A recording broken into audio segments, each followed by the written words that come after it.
کہیں دور ایک گھنے جنگل میں جانور مل جل کر خوشی سے رہتے تھے۔ وہاں ایک چالاک اور نٹ کھٹ لومڑی بھی رہتی تھی جس کا نام فاری تھا۔ فاری کو ہر وقت نئی جگہیں تلاش کرنا اور شرارتیں کرنا بہت پسند تھا۔ ایک دن فاری نے جنگل کے کونے میں ایک عجیب سی خوشبو محسوس کی۔ تجسس کے مارے وہ اس خوشبو کے پیچھے چل پڑی۔ چلتے چلتے وہ جنگل کے اتنے اندر چلی گئی کہ اسے راستہ بھول گیا۔ جب شام ہونے لگی تو فاری کو ڈر محسوس ہوا۔ اسے اپنی امی کی یاد آ رہی تھی۔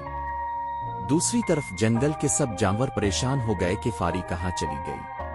خرگوش، ہرن اور ریچھ نے مل کر اسے ڈھونڈنے کا فیصلہ کیا۔ خرگوش اپنی تیز دوڑ سے جھاڑیوں میں گیا، ہرن نے جنگل کے کنارے تلاش کیا اور ریچھ نے اپنی بھاری آواز سے پکارنا شروع کیا، فاری کہاں ہو تم؟